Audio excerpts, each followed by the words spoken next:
చెప్పండి. Nagendra helping team నుంచి వచ్చాం మేము. నాగేంద్ర గారు ఫోన్ చేసింది మీరేనా? అవునండి, నా పేరు శంకర్ సతీష్ అండి. మాది జగ్గంపేట పల్లపూడి అండి. యాక్చువల్లీ ఈ మా అమ్మగారి పరిస్థితి మాకు చాలా రోజుల నుంచి చూస్తున్నాం, కొంతకాలం నుంచి కూడా చూస్తున్నాం ఈ మా అమ్మగారి పరిస్థితి. ఈ మా అమ్మగారి పేరు వచ్చేసి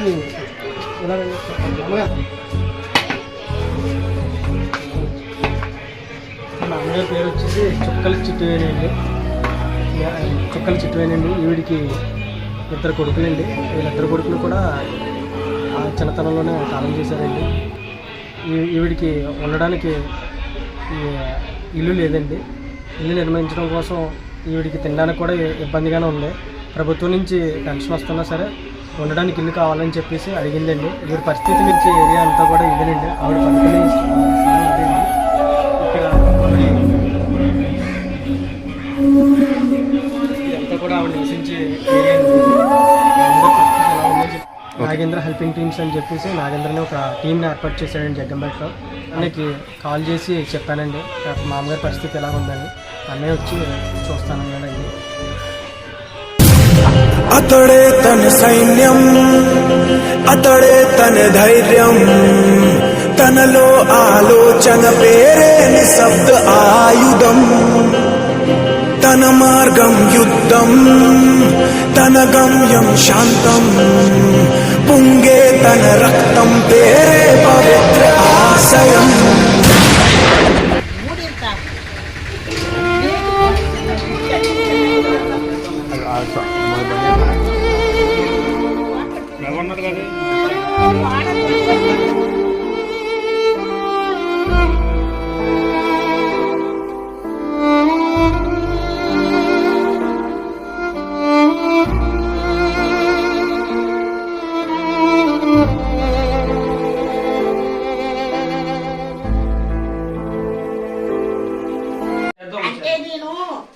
చచ్చిపోరాకి ఎంతంటే బట్టలు ఏదన్నా వేసుకొని తినేది. ఎందుకంటే అందరూ మన పిల్లలు ఉన్నారు. నాకేంటండి, మీరందరూ నా పిల్లలే. మీరు అందరూ చల్లగా ఉండాలి, నా కళ్ళతో చూడాలా.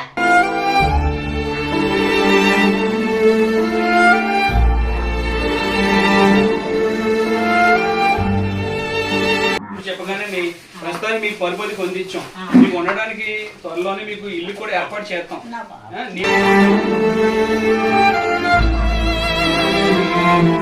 నా పేరు పాలచర్ల నాగేంద్ర చౌదరి. కాకినాడ జిల్లా భారతీయ ధర్మ పరిషత్ కాకినాడ జిల్లా అధ్యక్షునిగా పనిచేస్తున్నాను. అలాగే ఈరోజు మా జగ్గంపేట గ్రామంలో పల్లపీదులో చుక్కల ఇప్పుడు చాలా దీన పరిస్థితుల్లో ఒక పాడుబడిపోయిన ఇంట్లో నివసిస్తున్నారు. ఆవిడకి ఏ వసతి లేదు, బయటికి వెళ్ళి పని చేసుకుని ఏజ్ కూడా కాదు. 70 సంవత్సరాల వయసులో చాలా ఇబ్బందులు పడుతున్నారు. వెనకాల కొడుకులు కూడా చనిపోవడం, వెనక ఎవరో చూడకపోవడం, ఇటువంటి పరిస్థితుల్లో చాలా ఇబ్బందికరమైన పరిస్థితుల్లో మామగారు జీవిస్తున్నారు.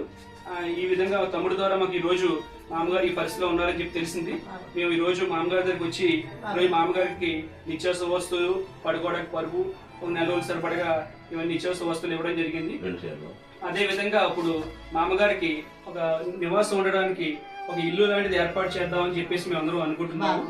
అలాగే త్వరలోనే మామగారికి ఈ దగ్గరలో ఎక్కడైనా ఒక స్థలం చూసి ప్రభుత్వ సహకారంతో మామగారికి ఇల్లు ఏర్పాటు చేస్తాం అని చెప్పేసి ఈ విధంగా మీకు తెలియజేస్తున్నాను. అలాగే మీలో ఎవరైనా దయగలవారు ఉంటే మామగారికి వచ్చి మీరు డైరెక్ట్గా వచ్చి సాయం చేయొచ్చు. మీరు ఎవరికి మధ్యలో ఫోన్పేలు కానీ ఎవరికి ఏ విధమైన క్యాష్ అవసరం లేదు. మీరు డైరెక్ట్గా మీరు జగ్గంపేట వచ్చి పాలపేట వచ్చి మామగారి పేరు అడిగి మామగారిని తెలుసుకుని మీరు ఇంటికి వచ్చి మామగారికి సాయం చేస్తారని చెప్పేసి ఈ విధంగా మేము మీకు ఈ వీడియో ద్వారా తెలియజేస్తున్నాను.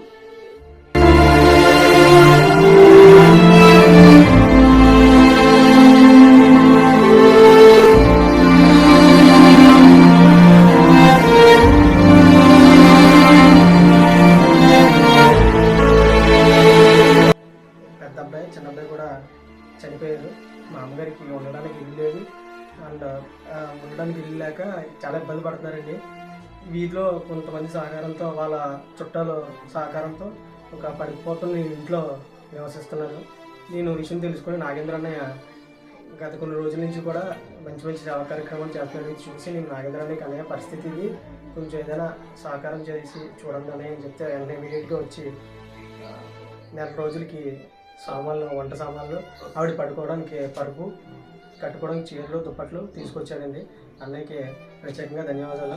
ఈ మా అమ్మగారికి ఎవరైనా సహకారం చేయాలి సార్, చేయాలనుకుంటే కనుక పల్లపు వీధి బండారవారి వీధి వచ్చి ఈవిడి ఇంటి పేరు చుక్కల సిట్టి అని ఎవరైనా అడిగినా ఈవిడ అడ్రస్ చెప్తారు, వచ్చి వీడికి సహకారం చేయగలరని కోరుకుంటున్నాను. నాకు ఈ సహాయం చేయండి చాలు బాబు. చేద్దాం.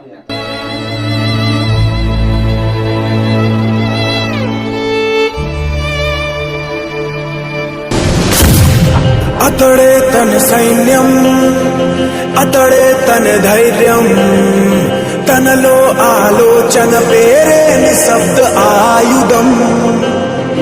తన మార్గం యుద్ధం, తన గమ్యం శాంతం, పొంగే తన రక్తం పేరే పవిత్ర ఆశయం.